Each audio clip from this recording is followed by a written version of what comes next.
Good morning student. आज हम सामाजिक विज्ञान कक्षा 10 की पढ़ेंगे पार्ट 2। ठीक है, चैप्टर 2 के आपको 4 क्वेश्चन पढ़ा दिए गए थे, उसी के आगे 4 क्वेश्चन आज करवाएंगे पार्ट 2 में। फिर पार्ट 3 और पार्ट 4 में हमारी जो है फिनिश हो जाएगी।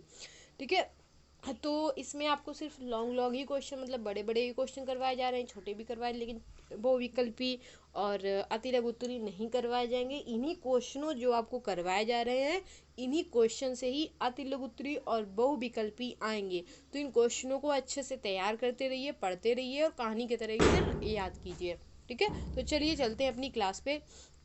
क्या है क्लास में, पहला क्वेश्चन हमारा क्या है उसको पढ़ते हैं। पहला क्वेश्चन है मतलब पहला क्वेश्चन है, 4 हो गए थे, 5वां मतलब 5 नंबर क्वेश्चन है।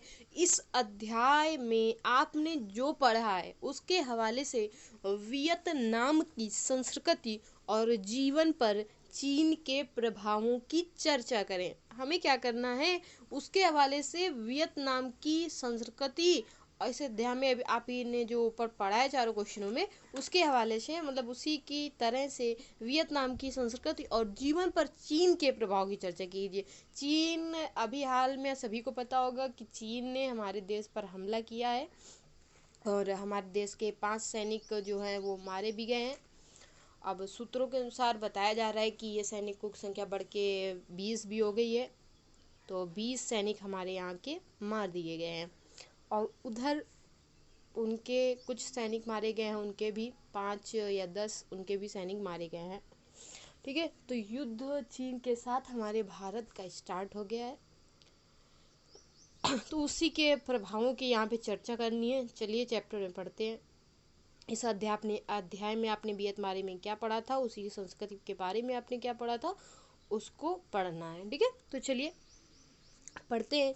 इस अध्याय के आधार पर देखें, अगर हमने जो ऊपर पढ़ा है इस अध्याय में, उस आधार पर अगर हम देखें तो वियतनाम की संस्कृति और जीवन पर चीन का जो प्रभाव है स्पष्ट नजर आता है। जो इस प्रकार से है, पहला क्या प्रभाव था चीन का। पहला हम देखें तो वियतनाम के प्रारंभिक इतिहास को देखें।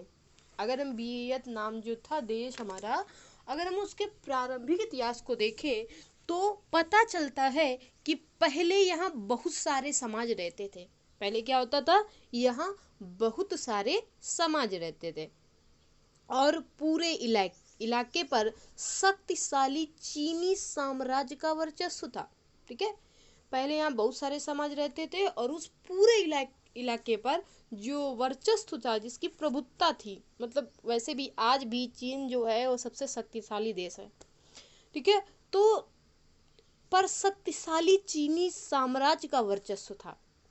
जब वहाँ स्वतंत्र देश की स्थापना कर ली गई तो भी वहाँ के शासकों ने न केवल चीनी शासन व्यवस्था को बल्कि चीनी संस्कृति को भी अपनाए रखा। ठीक है, जबकि वहाँ पे स्वतंत्र देश की स्थापना भी कर ली गई थी, लेकिन वहाँ के शासक जो थे उन्होंने चीनी शासन की व्यवस्था को बनाए रखा और चीनी संस्कृति को भी अपना के रखा, उसे हटाया नहीं। ठीक है, दूसरा जो था, वियतनाम समुद्री सिल्क रूट से भी जुड़ा था।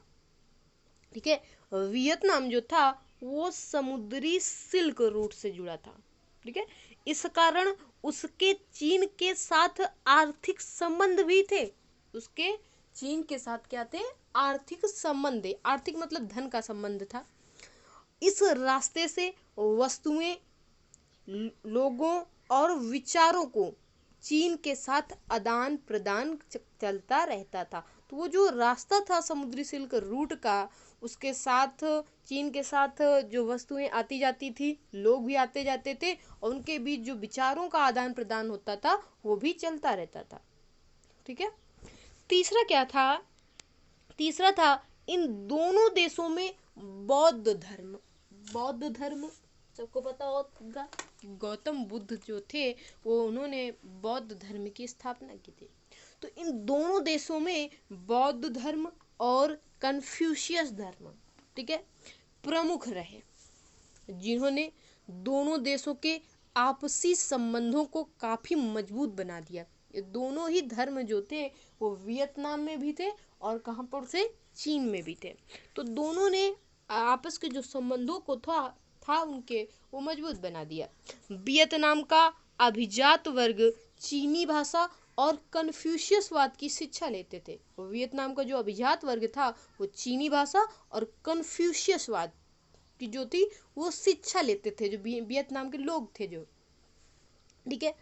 देखिए 5 नंबर में क्या बोला गया था, तो 5 नंबर बता रहा है कि साम्राज्यवादी शक्तियों ने मतलब जिनका राज्य था, तो साम्राज्यवादी शक्तियों ने जब रेल, सड़क आदि के माध्यम से इन दोनों देशों को एक प्रशासनिक नियंत्रण में लाने का प्रयास किया, तो ये देश जो है वो और निकट आ गए। जब साम्राज्यवादी जो शक्तियां थी, जब उन्होंने रेल और सड़क आदि के माध्यम से इन दोनों देशों को एक प्रशासनिक नियंत्रण में लाने का प्रयास किया, तो ये जो दोनों देश थे, चीन और वियतनाम, ये काफी पास आ गए। 6वां नंबर, विदेशी साम्राज्यवाद का मुकाबला करने के लिए दोनों को एक जैसी परिस्थितियों का सामना करना पड़ा, जिससे इनके संबंध और घनिष्ठ हो गए। जब विदेशी जो साम्राज्यवाद था, उसको मुकाबला करने के लिए दोनों को एक जैसी परिस्थितियों का जब सामना करना पड़ा, तो दोनों के संबंध और घनिष्ठ हो गए। इस प्रकार धीरे धीरे वियतनाम ने चीन की संस्कृति में अपने आप को और रंग लिया। तो ये जो थी वो कंडीशन थी वियतनाम और चीन की, ठीक है। तो वियतनाम चीन एक दूसरे के उसमें मेल में थे। तो वियतनाम ने क्या किया कि चीन ही की जो संस्कृति थी उसको अपना लिया और उसी के मतलब संस्कृति में अपने आप को क्या कर दिया, रंग लिया, ठीक है। तो ये था हमारा 5 नंबर क्वेश्चन का सोल्यूशन, ठीक है। चलते हैं अगले क्वेश्चन पे। अगला क्वेश्चन है हमारा, देखिए अब इसी से जो है वो क्वेश्चन पूछे जाएंगे शॉर्ट में, ठीक है। शॉर्ट क्वेश्चन जो बहुविकल्पी होंगे, अति लघु उत्तरीय होंगे, वो इसी क्वेश्चनों में से कुछ भी पूछ सकता है, ठीक है। इसी क्वेश्चन से ही पूछा जाएगा, ठीक है। तो इन क्वेश्चनों को काफ़ी अच्छे से तैयार करिए और कहानी की तरह से लर्न कीजिएगा। 2-3 बार इसको सुन भी लीजिएगा, सुनने से भी याद हो जाता है, ठीक है। चलिए 6 नंबर क्वेश्चन देखिए। 6 नंबर क्वेश्चन है हमारा, वियतनाम में उपनिवेशवाद, ठीक है। वियतनाम में उपनिवेशवाद विरोधी भावनाओं के विकास में धार्मिक संगठनों की भूमिका क्या थी। अब यहाँ पे क्वेश्चन हमसे पूछा गया हमसे कि वियतनाम में उपनिवेशवाद जो था, ठीक है, उसकी जो विरोधी भावनाओं के विकास में धार्मिक जो संगठन थे उनकी क्या भूमिका थी, क्या किया हमारे धार्मिक संगठनों ने, ठीक है। तो चलिए पढ़ लेते हैं उसको भी। वियतनामियों में धार्मिक विश्वास बौद्ध धर्म, कन्फ्यूशियसवाद और स्थानीय रीत रिवाजों पर आधारित थे, ठीक है। किस पर आधारित थे, तो बौद्ध धर्म पर और कन्फ्यूशियसवाद पर, स्थानीय रीत और रिवाजों पर आधारित थे। फ्रांसीसी मिशनरी वियतनाम में ईसाई धर्म के बीज बोने का प्रयास कर रहे थे। फ्रांसीसी जो मिशनरी थे वो वियतनाम में ईसाई धर्म के बीज बोने का प्रयास कर रहे थे। 18वीं सदी में ही बहुत सारे धार्मिक आंदोलन पश्चिमी शक्तियों के प्रभाव और उपस्थिति के खिलाफ जागृत फैलाने पर प्रयास कर रहे थे, ठीक है। बहुत सारे जो धार्मिक आंदोलन थे इस तरह के, जो पश्चिमी शक्तियों के प्रभाव और उनकी उपस्थिति के खिलाफ जागृति, ठीक है, जगाने का काम कर रहे थे। तो सभी को जगाने का काम कर रहे थे, जागृति फैलाने का प्रयास कर रहे थे। इसके 2 उदाहरण यहाँ पे दिए गए हैं आपको। एक था स्कॉलर्स रिवोल्ट और दूसरा था हुआ हाओ आंदोलन। ये शायद आपने पहली क्लास में पढ़ा भी था, हुआ हाओ आंदोलन, ठीक है। तो चलिए हम पढ़ लेते हैं स्कॉलर्स रिवोल्ट के बारे में। क्या था स्कॉलर्स रिवोल्ट? 1868, ठीक है। तो सन 1868 का स्कॉलर्स रिवोल्ट फ्रांसीसी कब्जे और ईसाई धर्म के प्रचार के खिलाफ शुरुआती आंदोलनों में से एक था, ठीक है। 1868 का जो स्कॉलर्स रिवोल्ट फ्रांसीसी कब्जे और ईसाई धर्म के प्रसार के खिलाफ शुरुआती आंदोलनों में से क्या था, एक था। ये जो स्कॉलर्स रिवोल्ट स्टार्ट किया था, ये सबसे मतलब पहला जो था वो आंदोलन था। इस आंदोलन की बागडोर शाही दरबार के अफसरों के हाथों में थी। ठीक है, इस आंदोलन की जो बागडोर थी वो शाही दरबार के अफसरों के हाथों में थी। ये अफसर कैथोलिक धर्म और फ्रांसीसी सत्ता के प्रसार से नाराज थे। ये जो अफसर थे वो कैथोलिक धर्म और फ्रांसीसी सत्ता के प्रसार से नाराज थे। इन्होंने 1000 से ज्यादा ईसाइयों का कत्ल कर डाला। इन्होंने क्या किया, 1000 से जो ज्यादा ईसाई थे उनका कत्ल कर डाला।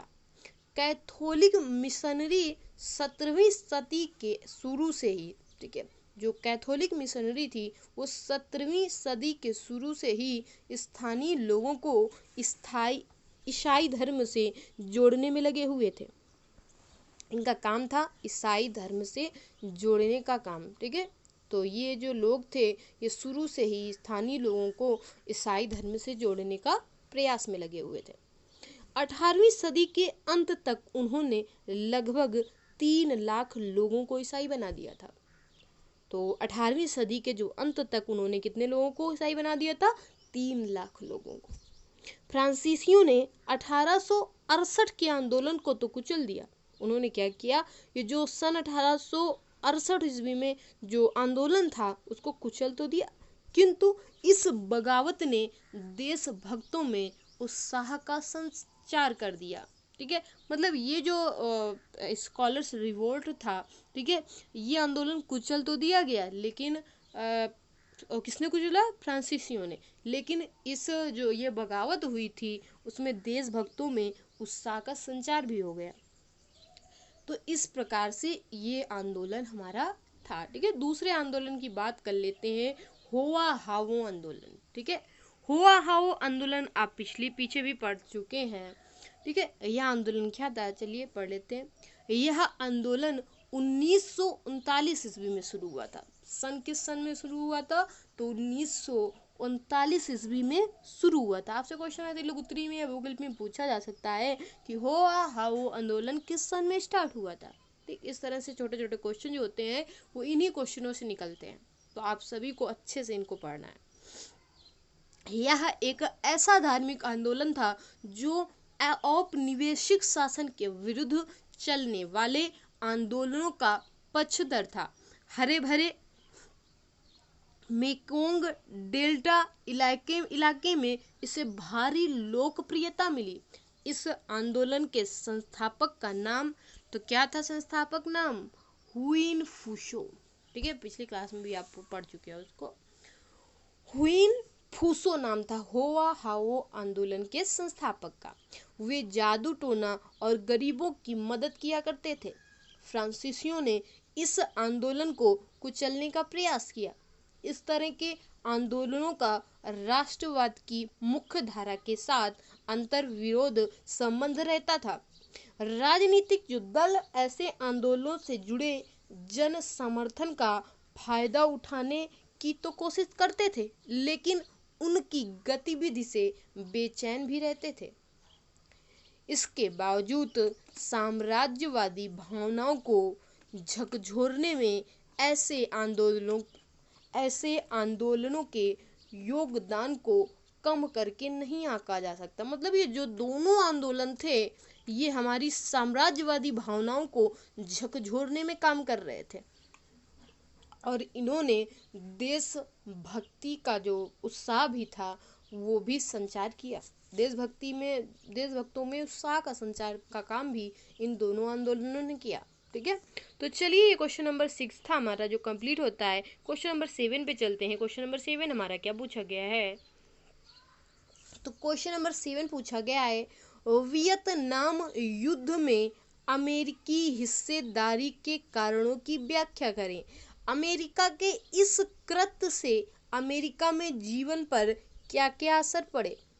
अब यहाँ पे अमेरिका की बात की गई है। ठीक है, कि वियतनाम का जो युद्ध था उसमें अमेरिकी हिस्सेदारी के कारणों की व्याख्या, अमेरिका ने आखिर हिस्से क्यों लिया था हिस्सा। ठीक है, और अमेरिका के इस कृत्य से मतलब इस कार्य से अमेरिका में जीवन पर क्या क्या असर पड़ा था। ठीक है, तो चलिए वो भी पढ़ लेते हैं।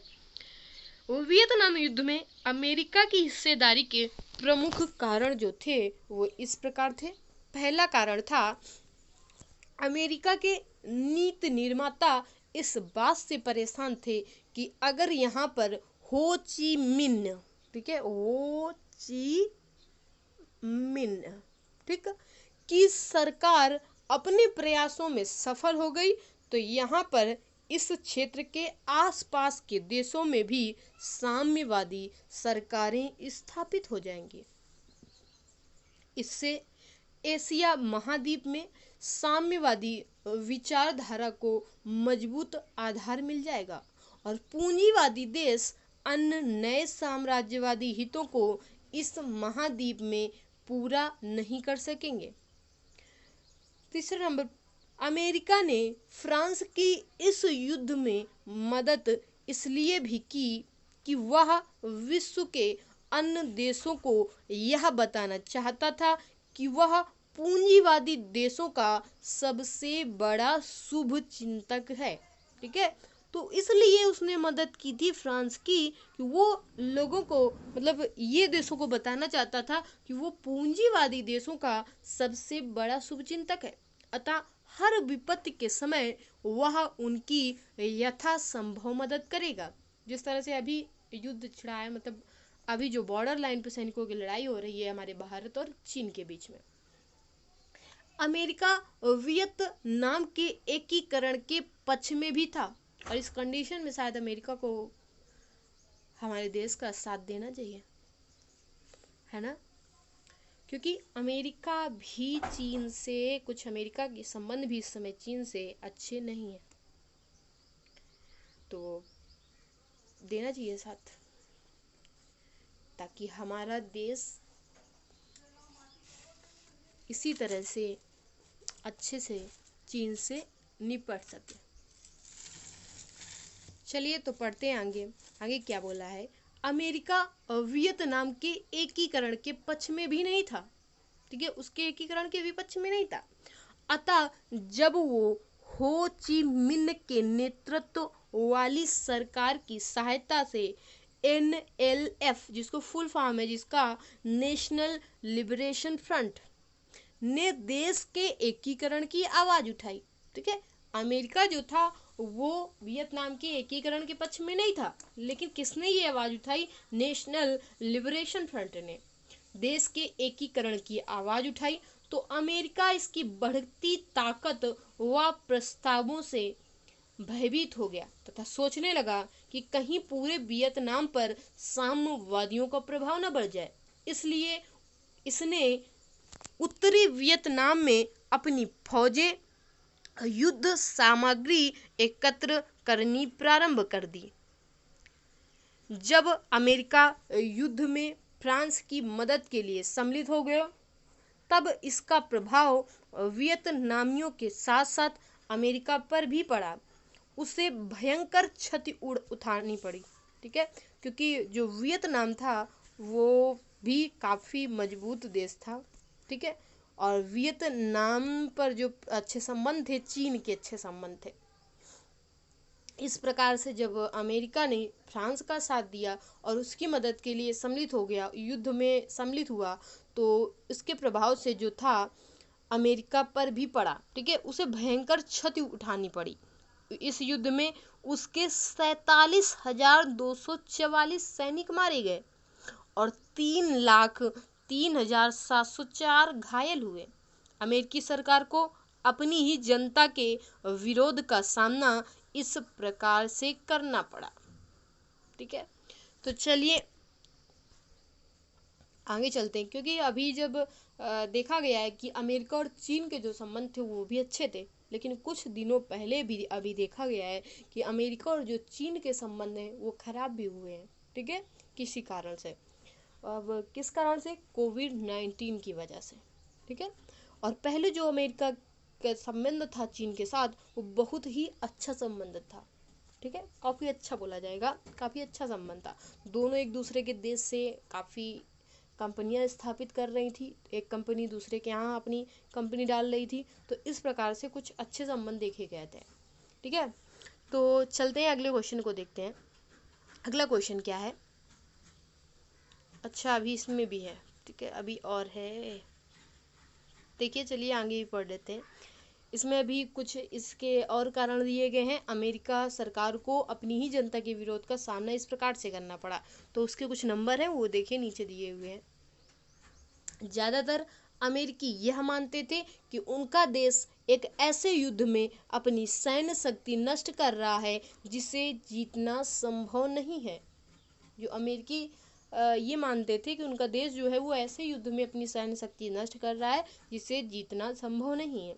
अमेरिकी जनता का यह भी मानना था कि यदि अमेरिका इस युद्ध में हारा तो विश्व में उसकी प्रतिष्ठा को ठेस पहुंचेगी, अतः अमेरिका को युद्ध से हट जाना चाहिए। और तीसरा कारण ये था कि युद्ध में सैनिकों की आवश्यकता पूर्ति के लिए अमेरिका में उन युवाओं को भर्ती किया जा रहा था जो अल्पसंख्यक और गरीब वर्ग से संबंधित थे। अमेरिका के अभिजात वर्ग के युवाओं को युद्ध से दूर रखा जा रहा था। इससे अमेरिका के अंदर अमेरिकी समाज में तनाव उत्पन्न हो गया, जिससे सरकार को गृह युद्ध का भय होने लगा। अमेरिकी मीडिया और फिल्म निर्माण क्षेत्रों में भी वियतनामी युद्ध की पृष्ठभूमि पर कई फिल्में बनी, जिससे अमेरिका जनमत भी वियतनाम की तरफ झुकने लगा। ठीक है, इस कारण से अमेरिका भी क्या करने लगा, वियतनाम की तरफ झुकने लगा। अतः अमेरिका में ही इस युद्ध के कारण काफी तनाव उत्पन्न हो गया। तो ये कारण था जो अमेरिका में तनाव उत्पन्न होने का। ठीक है, तो चलिए अब अगला क्वेश्चन देखते हैं। जो अगला क्वेश्चन है हमारा क्वेश्चन नंबर 8। क्वेश्चन नंबर 7 भी हमारा कंप्लीट हो गया है। क्वेश्चन नंबर 8 क्योंकि इसमें भी 4 ही क्वेश्चन थे, तो क्वेश्चन नंबर 8 से हमारा क्वेश्चन आज का जो पार्ट है वो समाप्त होता है। अगले पार्ट में हम फिर पढ़ेंगे। तो चलते हैं, पढ़ लेते हैं इसको। ये क्या है हमारा, 2 हेडिंगें यहाँ पे दी गई हैं। हमें यहाँ पे क्वेश्चन पहले पढ़ लेते हैं। क्वेश्चन क्या दिया गया है, अमेरिका के खिलाफ वियतनामी युद्ध का निम्नलिखित दृष्टिकोण से मूल्यांकन किया। यहाँ पे आपको मूल्यांकन करना है कि अमेरिका के खिलाफ जो वियतनामी युद्ध हुआ था उसका मूल्यांकन क्या क्या हुआ था उसमें। तो पहला है हो ची मिन्ह भूल भुलैया मार्ग पर माल ढोने वाला कुली, और दूसरा एक महिला सिपाही। ठीक है, इन दोनों टिप्पणियों को पढ़ लेते हैं। देखिए, पहला क्या है, हेडिंग है हमारी, हो ची मिन्ह भूल भुलैया मार्ग पर माल ढोने वाले कुली की भूमिका। अमेरिका और वियतनाम के युद्ध में हो ची मिन्ह भूल भुलैया मार्ग पर माल ढोने वाले कुलियों ने युद्ध में महत्वपूर्ण भूमिका निभाई। ठीक है, जो अमेरिका और वियतनाम के युद्ध में जो हो ची मिन्ह और भूल भुलैया मार्ग पर मार ढोने वाले कुलियों ने भी इस युद्ध में क्या किया, महत्वपूर्ण भूमिका निभाई। क्यों? क्योंकि इस मार्ग का प्रयोग देश के उत्तर से दक्षिण की ओर सैनिक व रसद पहुंचाने के लिए होता था, जिससे वियतनामी सैनिक अमेरिका का मुकाबला कर पाए। इस मार्ग पर सामान पहुंचाने वाले कुली लगभग 25 किलो सामान पीठ पर या 70 किलो सामान साइकिलों पर लेकर निकल जाते थे। अमेरिकी सेना ने वियतनामी सैनिकों के लिए रसद की आपूर्ति को बंद करने के लिए कई बार इस मार्ग पर बम भी बरसाए। जो अमेरिकी सेना ने वियतनामी सैनिकों के लिए रसद की आपूर्ति बंद करने के लिए कई बार यहाँ पे क्या किए थे, बम भी बरसाए थे, किंतु वे इसे ध्वस्त नहीं कर पाए, क्योंकि वहाँ के लोग हर हमले के बाद उसकी फौरन मरम्मत कर लेते थे। इससे पता चलता है कि वियतनाम के लोग अपने सीमित संसाधनों को सूझबूझ से प्रयोग करना जानते थे। इसीलिए तो कहा गया है, मतलब इसीलिए अभी भी जो चीन है वो सबसे पावरफुल देश है, क्योंकि वहाँ पर हर तकनीक, मतलब बहुत जल्दी वहाँ पे हर चीज़ का विकास हो जाता है, और बहुत जल्दी अच्छे जो नए विकास होते हैं वो ज़्यादातर चीन में हो रहे हैं। ठीक है, तो चीन एक पावरफुल देश भी है, जिसके साथ अभी फिलहाल हमारे भारत का युद्ध होता है, लेकिन हमारे भारत के पास सूझबूझ है। ठीक है, तो हमारा भारत भी, ठीक है, कम नहीं है। ठीक है, हमारा भारत भी एक महान देश है। और वो भी चीन से अच्छी तरह से लड़ाई करेगा। ठीक है, चलिए आगे बढ़ते हैं। एक महिला सैनिक के बारे में पढ़ लेते हैं। एक महिला सैनिक त्रियु आयु, ठीक है, त्रियु आयु विश्व के लगभग प्रत्येक देश में, ये इस महिला का नाम था त्रियु आयु। ठीक है, त्रियु आयु, त्रियु आयु विश्व के लगभग प्रत्येक देश में जहां पर राष्ट्रवादी जो थे आंदोलन हुए, महिलाओं की छवि को एक योद्धा के रूप में चित्रित करके जन प्रेरणा के लिए उसका प्रयोग हुआ। वियतनाम में भी एक ऐसी महिला त्रियु आयु थी। इनका जन्म, ठीक है, इनको वो जो लिखा हुआ है काट दीजिए, इनका है, ठीक है, इनका होगा। इनका जन्म तीसरी सदी में हुआ था। वह बचपन से ही अनाथ हो गई थी, इस कारण वह अपने भाई के साथ रहने लगी। जब वे बड़ी हुई तो इन्होंने अपना घर छोड़ दिया और जंगल में रहने लगी। यहाँ इन्होंने एक विशाल सेना का गठन किया और चीनियों के वर्चस्व को चुनौती दी। ठीक है, इन्होंने क्या किया, चीनियों के जो वर्चस्व को चुनौती दी। जब उनकी सेना इस संघर्ष में हार गई तो उन्होंने जल में डूबकर अपनी जान दे दी। ठीक है, उन्होंने लड़ाई की चीनियों से, मतलब चीन से लड़ाई की। ठीक है, और बड़ा संघर्ष भी किया, लेकिन इस युद्ध में वो हार गईं। ठीक है, तो उन्होंने इस जो युद्ध में उनकी हार हुई उससे उनको बहुत ज़्यादा कष्ट हुआ, और तो उन्होंने जल में डूबकर अपनी जान दे दी। इस प्रकार वियतनामी मान सम्मान की रक्षा करने वाली वे एक शहीद ही नहीं कहलाई, बल्कि एक देवी की तरह पूजी भी गईं। राष्ट्रवादियों ने इनकी छवि का प्रयोग वियतनामी और अमेरिकी युद्ध में जनता में साहस की भावना उत्पन्न करने के लिए किया। तो ये थी एक महिला की कहानी, जो नाम था उनका त्रियु आयु। इन्होंने बहुत अच्छे से लड़ाई लड़ी चीनियों से और संघर्ष भी किया, लेकिन अंत में क्या हुआ, वो इसमें हार गई और इस हार को स्वीकार नहीं कर पाई, तो उन्होंने क्या किया, अपनी जान दे दी। ठीक है, तो चलिए क्वेश्चन नंबर जो 8 था हमारा वो भी कंप्लीट हो जाता है। कल अगले क्वेश्चनों के साथ कुछ 4 क्वेश्चन आपको अगले क्वेश्चन मिलेंगे।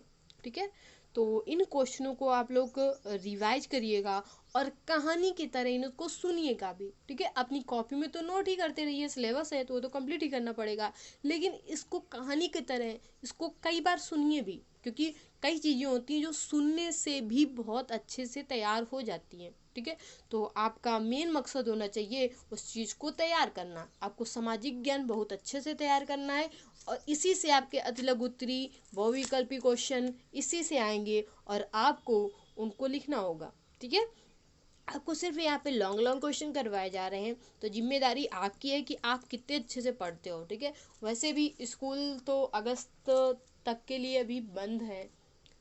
ठीक है, 15 अगस्त के बाद तक का ऑर्डर आ गया है, स्कूल नहीं खुलेंगे 15 अगस्त तक, लेकिन ठीक है अब पढ़ाई के लिए भी कम समय बचेगा, इसलिए आप लोग लगातार पढ़ते रहिए, जितना दिया जाए, जितना करवाए उसको करते रहिए, उसको लर्न भी करते रहिए।